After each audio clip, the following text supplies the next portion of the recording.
Hey, what's going on, beautiful Jellyfish? It's Tracy. I'm here with Chris. We're going to be doing this pretty sweet deck tech on eggs. No. You leave. You go shoot. You didn't win Grand Prix. No one cares. No. Deck is better. You're kicking us out. You didn't win Grand Prix. Yeah. No Grand Prix. Well, what are you going to talk about on this channel? Standard, obviously. Sure. That's better than everything. Let's do it. Cool. Yeah, the standard format's great. Standard format's awesome. If you guys aren't playing it, you totally should. Blue, white, flash is a deck again, which is pretty sweet. Yeah, it hasn't been for a while. Yeah. Monocolored decks are coming back. I do suck. Can't argue with that. Yay! Alright, thanks to GP winners John Martin and Jeremy Fry for rudely interrupting us. JK, that was totally planned. Okay, this is Chris. We're going to be talking about eggs in Modern, which I think is super cool that we're talking about this deck right now, especially because Matt Nass kind of won GP Hartford. Okay, cool, GP Hartford. One GP Hartford, then top 4 GP Phoenix the couple tournaments before that. Did very well with it. Not really anything new technology-wise, just learning how to play the deck better.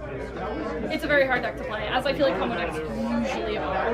But I think before we get into these sweet cards, can we actually talk about how the deck works? Because I don't think a lot of people know. I'm not fully comfortable with it, so explain how it works. Sure, so it's an engine-based combo deck based around the card Card Plan, Ironworks, artifact for 4 from 5th Dawn. Stacks artifact to generate 2 mana. Very kind of basic on the face of it, but once they printed the card in Aether Revolt called Scrap Trawler, the deck kind of gained a whole new life. This card is actually one of the modern combo decks that had a card banned out of it in Second Sunrise back in the day, mainly because Stanislav Sivka won a Pro Tour with it and won it in an extremely tedious fashion. That version of the deck would draw its entire deck, cast Second Sunrise over and over again, and redraw its one condition and kill your opponent. This deck seeks to do sort of similar things, but Scrap Trawler, rather than having to draw your deck, generates value by sacrificing artifacts and chaining. So Scrap Trawler says whenever you sacrifice an artifact, or whenever an artifact or Scrap Trawler itself dies, you may return an artifact with a CMC less than the artifact that died to your hand. So you sacrifice a 2-drop, return a 1-drop, sacrifice a 1-drop, return a 0-drop. And you generate mana like that, and it will eventually draw its deck or draw into certain cards that sets up loops to kill your opponent. It's very sweet and very difficult to interact with in terms of this. But also, too, do you feel like when you sideboard, it's very hard to sideboard in stuff because you don't want to disrupt your combo? That's one thing I've always felt about combo-based decks. They're very difficult to sideboard cards, and you don't want to sideboard too much because you still need your combo. Correct, yeah. So there's obviously pieces you never sideboard out, you never take out the Scrap Trawler, you never take out the PCI. You will sideboard out one Mirror Retriever every now and again if the matchup is slower and you don't need that second Mirror Retriever. And then you tend to sideboard out cards like Engineer Explosives versus decks like Tron, where it's not really anything. Sideboarding out some of your weaker cantrip artifacts, so like your Chromatic Sphere or Terrarium, depending on the matchup. And that's pretty much it. Yeah, you don't really want to go below a certain number of artifacts in the deck. You want to be able to combo off whenever the time comes. Sounds good. Alright, cool. Let's get into it. The first card is Ark. That is so... A-R-A-R-K. Clan Ironworks. Trising that Schultes says. Yep. Yeah, like the main engine, I would say, like, ultimately in the deck that really, like, sets this deck off. Yeah, the deck doesn't function very well without it. And the unique part about this is that it is a mana building. So this will come up later, but the fact that it is a mana building means that sacrificing artifacts does not usually stack. And so you can set up some very interesting loops and very interesting responses to things. That's why this deck is very difficult to actually stop once it's going off. Yeah, absolutely. Someone tries to kill something, you just sack or exile something, for example. You just sack it in response, you don't really care. The whole deck is very difficult to interact with, but yes. And we get even deeper than that. Yeah. Okay, cool. Then 4 Scrap Trawlers? Correct. 4 Scrap Trawlers, 4 KCIs. So those are the main pieces of the deck. You want to draw it all the time. In the case of Scrap Trawler, and actually KCI as well, they are part of an infinite loop if you draw the second copy along with the Mirror Retriever. Yeah, absolutely. Card, I think, really pushed the deck, I would say, kind of over the edge, if that makes sense. I would say for this deck kind of being revived, I would say I think a lot of people were really surprised about that.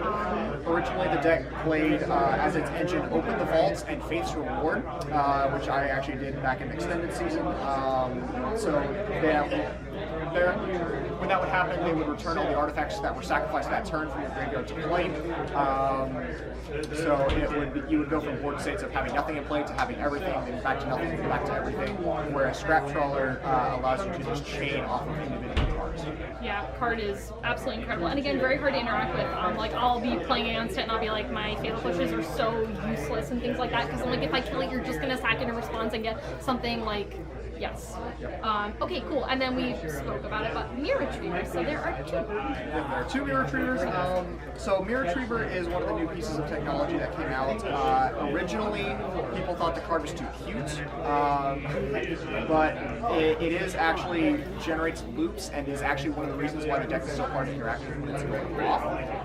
So a card like Mirror Retriever, Mirror Retriever plus Card Clan Ironworks utilizes some little known trigger effects with mana abilities.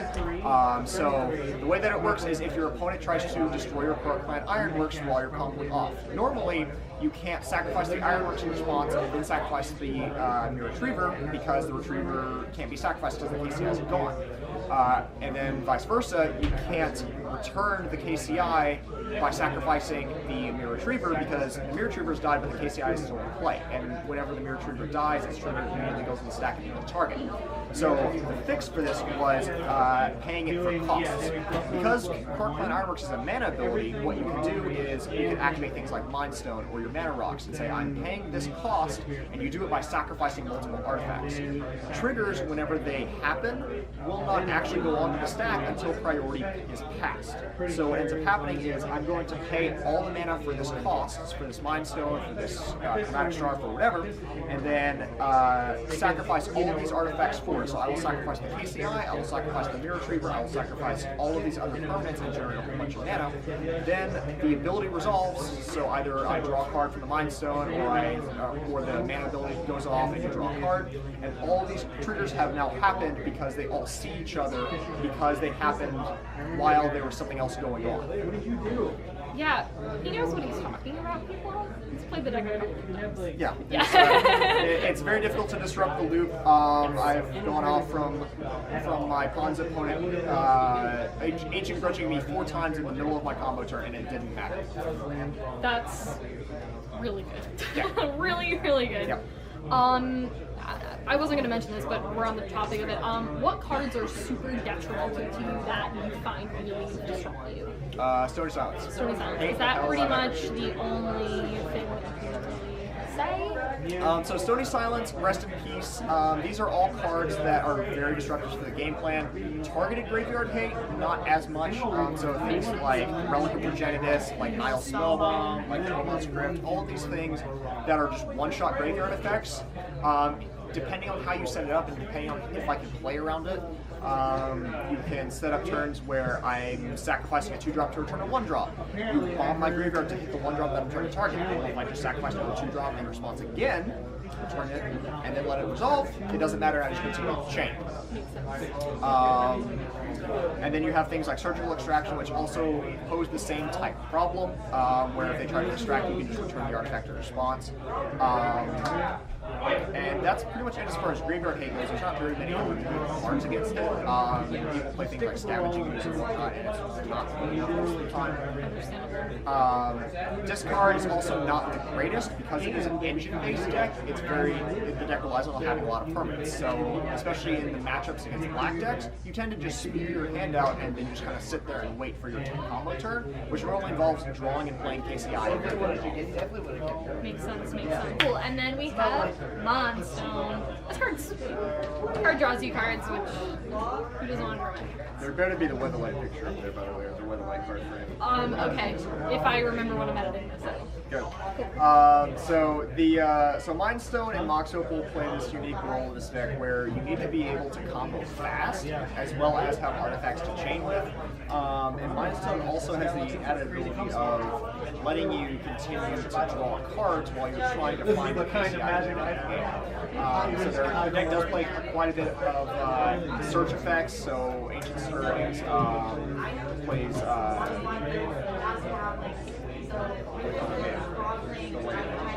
Inventor's Fair. Thank you. Thank you for your help. So it plays Inventor's Fair, and it uses these to actually find KCI, but sometimes you need to also just naturally find it. Mine still helps you ramp into doing that, and if you're not finding KCI, it's just really Yeah, absolutely. I agree. I think too, being a mana rock is really sweet at early stages of the game, but then it's just another stack fodder later for KCI, or you just want to stack your cards. Yeah, cool. Ichor Wellspring. This card's amazing. Yeah.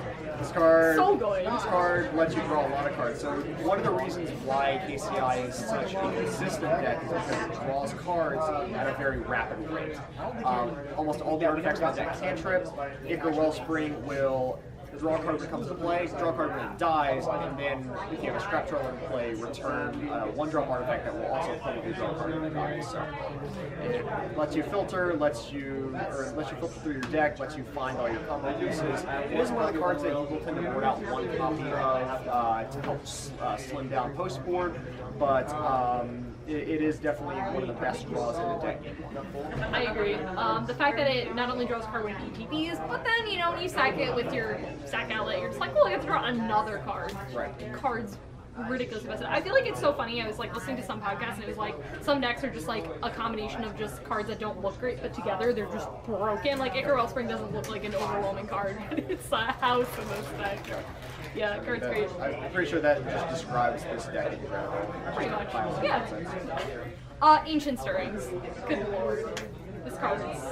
Why is this card still legal? Yeah. Dude, a lot of podcasts I've been listening to, everyone brings up Ancient Stirrings for a banning because it's played in so many decks and it's the best cantrip in Modern. Like, do you agree with that? Like, So, it's really good. ever since Eldrazi, being colorless is not a drawback anymore. So, the issue is that Wizards doesn't want the format to be about consistent comboing, which is why Preordain and Ponder are banned. Ancient Stirrings has this drawback that's not really a drawback and lets you dig deeper. So in this deck especially, it helps you find your combo pieces, helps you find gas, helps you find KCI, the top 5 cards. So you're looking through a very good chunk of your deck on turn, and normally you're sacrificing mana rocks to make the mana to cast this anyway, so you're going to see 6, 7, 10, 12 cards in a turn, and you're probably going to find your final piece. That's why this deck is actually very consistent. Do you think if they banned Ancient Stirrings tomorrow, this deck would be murdered, or do you think it would still be fine? You just less consistent? Like, what do you think? Yeah, it'd be less consistent. Opens up room to play more mana rocks, maybe possibly like cantrips. Yeah, it definitely loses a lot of its overall power because it can't just.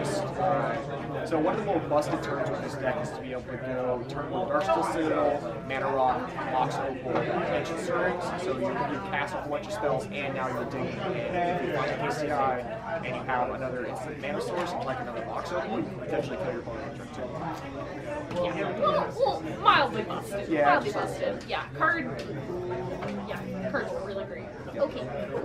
Then we have Chromatic Sphere. I'm gonna get these two. Yes, so there's 3 different, so I guess we can just talk about all these at once because they all kind of play the same role. We have Chromatic Sphere, we have Chromatic Star, and we have Terrarium. So all 3 are mana rocks that cantrip when they die. Chromatic Sphere is a little bit different because you have to actually pay the cost for it, so it's actually a little bit worse in this deck, which is why we play less than 4 Chromatic Spheres normally, and then 4 copies of Terrarium and 4 copies of Chromatic Star, because when either of them die, you actually draw the card from that deck. Also, whenever, depending on what type of bait you're playing against, you put out more healthy cards. So if you're playing at Stony Silence, Chromatic Sphere is really bad because you can't actually crack it to draw a card, but if you can potentially chain through your artifacts somehow, like by destroying them or your opponent destroying them, you will still draw the cards. Whereas versus Rest in Peace, all the cards never go in the graveyard because it's a replacement effect off the Rest in Peace, so you don't actually draw the cards right. Okay, sounds good. And And they help get you your colors for your ancient stirrings, which is massively important, I would say. Yeah, it lets you cast all the colored spells in your deck, which, to be fair, there aren't very many, but it is fairly important. It lets you cantrip through your deck as well, so that's one of the reasons why this deck is very consistent. So between your 4 copies of Star, Terrarium, and a few copies of Sphere, and then your Ancient Stirrings, you're seeing lots of cards in the first few turns of the game, so you can be pretty consistent with that. And they help you draw cards. Did you see that? Because they help you. Important. Yeah. How are you doing? You're winning. Okay, 2 copies of Pyrite Spell. Yes, this is the main deck win conditional. Some decks play an Emrakul, some decks play Walking Ballista. I've seen some decks play Hangerback Walker. So there's lots of different ways to actually kill your opponent once you're one cool engine out of the sideboard. Ether grid thing. Aether Grid. Yeah, that grid's great. Our new one out of this new set Dominaria called the Saga called the Antiquities War.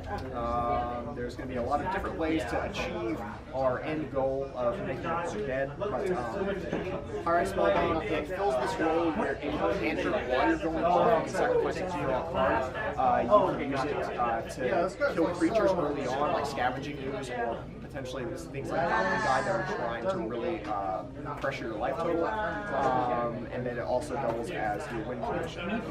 Some versions of this deck were playing only one, and then playing things like Evercool and other win conditions. But with this deck, or at least with Matt Nass's version, he's playing a very slimmed down, very low to the ground build. And Pyrite Spellbomb also helps out with Humans matchup, where Humans is one of your kind of worst matchups where they have this very good, very resilient combination of pressure plus disruption. Yeah, so the Pyrite Spellbomb helps kill meddling mages and helps actually kill the things that are preventing you from going off, and kill your opponent while you're gone. Yeah, absolutely. Sounds great. Yeah. Okay, engineered explosives. These are in German. They are. I know you all probably can't see it, but let's repeat it. Okay. Card is so good right now, I feel like, especially. One thing I think that's really sweet about this card is you can just E for like 0, and you have another artifact to sack for your millions of sack outlets. But if you're in a bad matchup like Humans or something like that, you can just engineer explosives and potentially do a draw, which I think is really good. And question, does this kind of 0 in the graveyard so you can get it back with, if you have Scrap Trawler, can you like do that? Okay, that's pretty good. So you can recur it with Scrap Trawler, and it also counts, so like you were saying, you can play it as a free artifact to turn on your Mox Opals. You can also use it while you're chaining off, because during the chain with the Scrap Trawler chain, going 2, 1, and then having a 0 to return to actually generate mana at the end of the chain is actually very good. So that's why this deck plays Engineered Explosives. Some versions play Mishra's Bauble as well to draw cards, but it's not really as necessary as Pursuit. But with this deck, especially so again, my Nass's version, we play 3 Engineered Explosives, which both lets you deal with problematic permanents, especially game 1, as well as fueling some of these other combos that you're on. I really like the addition of Engineered. I don't know if that was a thing that didn't used to be in there and then it suddenly got added or whatnot, but I do really like it. I think it's a very card for this deck. And again, like some matchups, like in my matchup with Dirk Control, I mean, it's really awful for me. But like, it's good because you can just play it and you're like, I don't care about your permanents. Like what I do doesn't really matter. So you're just like, sweet, just do it for 0. I don't even care. It depends on the matchup. And then so you also have decks like Eldrazi Tron that are main decking Chalice and Void, which normally you can't actually beat. This is your out to Chalice. Another cute thing that you can do with it, so the card has a converted mana cost of X that you can do with any mana, but the card actually counts Sunburst, so it counts the colors that you pump into it for the actual the counters that get put on it. And therefore the converted mana cost that is going to blow up when you crack it. So what you can end up doing if your opponent has a Chalice of 0 and 1, you can actually pay 2 colorless mana to cast it. It has a CMC of 2, but it has a Sunburst of 0, so it will blow up both of those Chalices. That is very cute, if we're using your terminology. Love it! There's a lot of different things that card can do. Mox Opal. Super essential, I would say, like in this year, absolutely. Turning on your ancient stirrings, which is really important, and it's another artifact you just sack. I think one of my favorite things I see people doing is just like, oh, like I have another Mox Opal in my hand, whatever, sack it with like ACI, and just play another Mox Opal. card says Moxie, like already jumped. And then it is also legendary. Some more kind of interesting things you can do with Scrap Trawler, and you're still digging for the KCI. Is you play Mox Opal, tap it for mana, play a second Mox Opal, legend rule it, and then whenever you sacrifice a 1 mana card to cantrip, it will return the other Mox Opal, and you get to tap a Mox Opal, and you're actually generating mana while you're doing that just by legend ruling.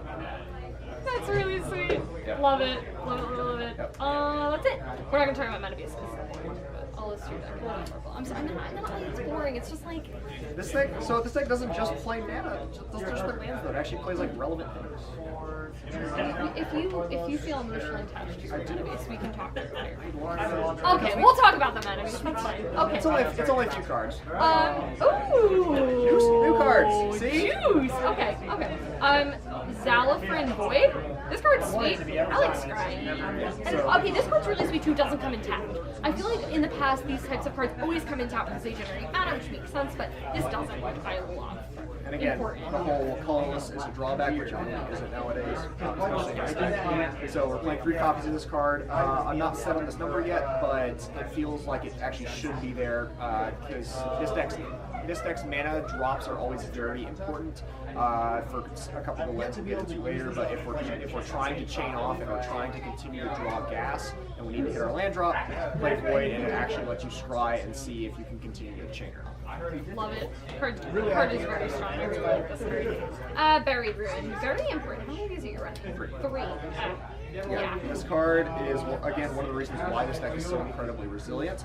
So it lets you artifacts from the graveyard to your hand. So it lets you, it aids you while you're comboing off. If you don't have Scrap Trawler yet, it lets you return things like the Aether Wellspring to continue to cantrip and draw more cards.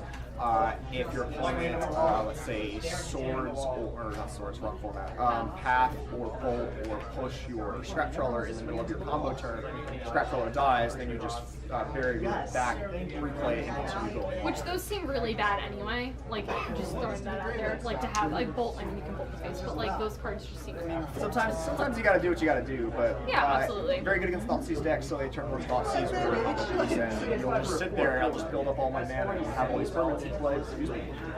And then at the very end of their turn, whenever we're ready to go off, just bury Ruin back to KCI, play it, and go off. And you can do it at instant speed too, so if someone goes to certain instructions, you're like, actually, what? Inventors Fair. This card's Yes, there's a lot of good things. lord. It gains you life. Yes. How good are you about missing your triggers on this card? I don't miss triggers, so. Whoa! You're super cocky over here. Yeah, I know. I feel like this is the card that I've noticed people missing triggers with the most. Yep. Honestly. Mostly the life gain itself. So it's important because it does gain you life. It is a colorless mana source, so it actually it is a land drop. It doesn't take up a spell slot in the deck, but still lets you take artifacts. And this and Buried Ruin are the reasons why you want to be very conservative with your mana drop or with your land drop for the turn while you're going off. Because if you draw one of these cards, it essentially counts as your spell. What I think is really important too about this is when you bring in your sideboard pieces. I'm assuming you have a lot of artifacts in your sideboard. The card that you play against me, that if you play it on their spell, it costs 3 additional 3. Defense Grid. Defense Grid. That card's becoming one of my least favorite Magic cards. Thank you so much. Anyways, it's so good if you're like, I always feel like this. I always feel like I never draw my sideboard cards. You know, I feel like everyone feels this way, but this is like, oh sweet, I'll just tour up my sideboard cards. We'll always draw sideboard cards. Yeah. It's really sweet. Forest, it's exciting. Basic Forest, Grove of the Burn Willows as the mana source of choice. I want to start playing with Spire, mainly because we're going to be playing some blue sideboard cards with the new Antiquities War, but right now this card lets you generate red and green mana without having any drawback, essentially, because your opponent's life totals are relevant if you're going off the deck. And then Darksteel Citadel, because, you know, artifact lands are busted. Yeah, especially in this deck, it lets you go off faster, it turns on your Mox faster. Yeah, so turn 1 Darksteel Citadel, a 1-drop, and a Mox, then you get to tap the Mox and do something else. It lets you do all the really gross things in the deck really fast. Absolutely. And my last little bit of question that I have to ask is, what would you say is the moment that people should scoop to this deck? Because I feel like this is a very important question that a lot of people do not know the answer to. I don't even know if I do it sometimes, right? But I don't know, when we play, I like it to go off. I want you to see it. I want to be like, I want to see the combo pieces. A lot of people say with Scrap Trawler in the format now, it makes it a little easier to scoop to the deck, because once you have Scrap Trawler and Mirror Retriever, it's a little more like, okay, I got it, you have the combo, but what would you say is the moment for you that people should rightfully scoop? Depends on your salt level, I guess. I've had an opponent scoop when I cast a turn 2 KCI and showed him the Scrap Trawler and he scooped up his cards. But yeah, he just didn't want to sit there while I went off, and he just did nothing on turn 2. But really, it depends on it's a judgment call. So how many cards have they seen? How many Scrap Trawlers have you dealt with? How many Scrap Trawlers do they have in play? Do they have their Mirror Retriever? So Scrap Trawler plus a Mirror Retriever plus, I guess it's actually a good thing to talk about. So 2 Scrap Trawlers, Mirror Retriever, and Box Opal is infinite mana. Or Mirror Retriever, Box Opal, and anything that costs more than Mirror Retriever. So the Scrap Trawler, an additional copy of Scrap Trawler, or an additional copy of PCI is infinite.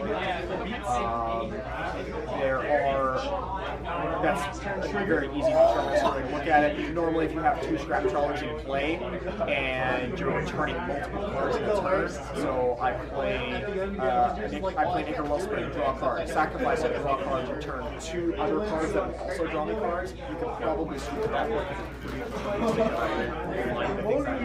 or at least continue to get gassed to continue to go through my deck.